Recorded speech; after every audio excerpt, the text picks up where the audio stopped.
Oil hit $61 this week. Sounds routine? It's not.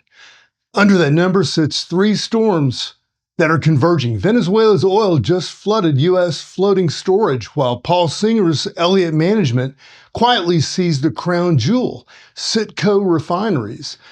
For $5.9 billion, BP's Deepwater dream got sent back to the drawing board. And March 2026 holds a regulatory decision that could unlock 10 billion barrels. This is FutureWise Energy. I'm Mark Roach. And here's what I'll give you what the tape won't tell you. Brent crude closed Friday at $66, WTI at $61, up $4 to $5 in a week, up 12% year to date. Every analyst from Goldman to the EIA is forecasting a collapse. $55 Brent in 2026, $54 in 2027.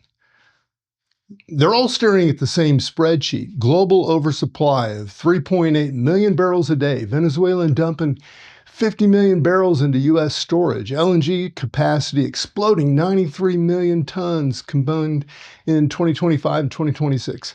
Supply tsunami. Demand drought. Price discipline gone. Well, that's the narrative, and it's wrong. Or rather, it's incomplete. The tape shows price. It doesn't show control. 3 weeks ago, BOEM, Bureau of Ocean Energy Management, rejected BP's Kaskida proposal. Why? Well, BP underestimated spill size by 500,000 barrels. No viable equipment for ultra-deepwater blowout control. Couldn't prove operational capability at the pressure and temperature extremes.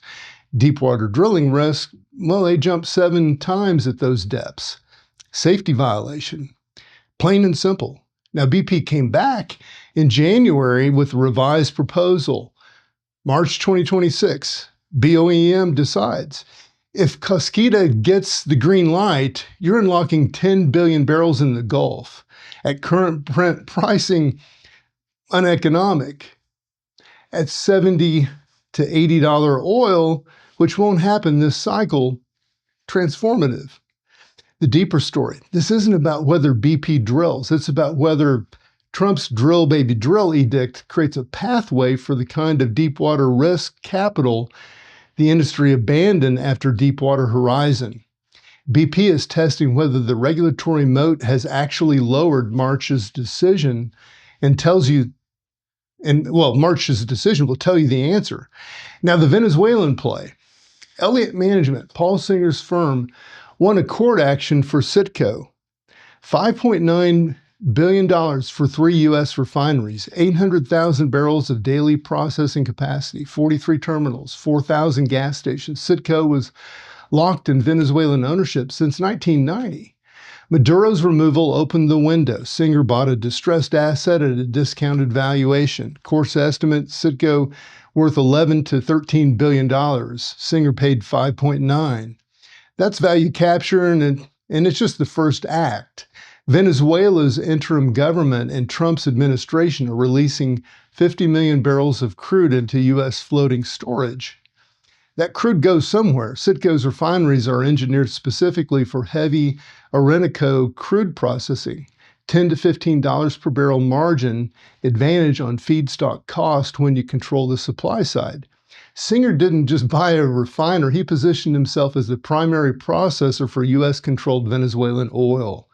Chevron will produce more, yes. ExxonMobil and others will return for reserve upside. But Citgo captures the spread. That's $4 to $5 billion of value creation potential in a 3 to 5 year window, assuming crude prices hold $55 to $65. And that's the kicker. Low oil prices actually improve Elliott's margin because Venezuelan Orinoco production economics improve when Dubai crude, the light sweet premium, weakens relative to the heavy sour discount. The LNG collapse that you're hearing about is real.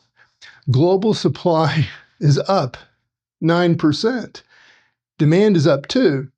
Spot LNG will slide to $8 to $10 per million BTU by midsummer. That crushes upstream LNG projects. Margin compression is real, but downstream, the refining assets tied to crude supply advantage don't compress the same way. Citgo is short volatility, long on volume arbitrage. That's a different game. Three narratives in energy right now. First, the consensus tape of oversupply and price collapse. Second, the geopolitical tape, Venezuela control and sanctions leverage. Third, the structural tape, capital discipline returning to oil and gas operators while renewable transition impairments drain balance sheets. All three are true. None of them are complete. BP's impairments hit $4 to $5 billion this quarter. Looney's renewables bets, well, they didn't work. Asset valuations crushed by lower energy prices. Murray Auchincloss inherited a balance sheet problem. Kaskida resubmission is his answer. Get the deep water back into the game before interest rates spike and refinancing costs go vertical. March decision is essential to BP's Gulf strategy. And if it's a no, the deepwater capital discipline continues. If it's a yes, you get to signal that the regulatory barrier lowered under Trump, well, Elliott's Citgo play and BP's Kaskida submission tell the same story from opposite angles. Elliott is saying distressed energy assets in crisis situations generate outsized returns when you can identify supply-side asymmetry.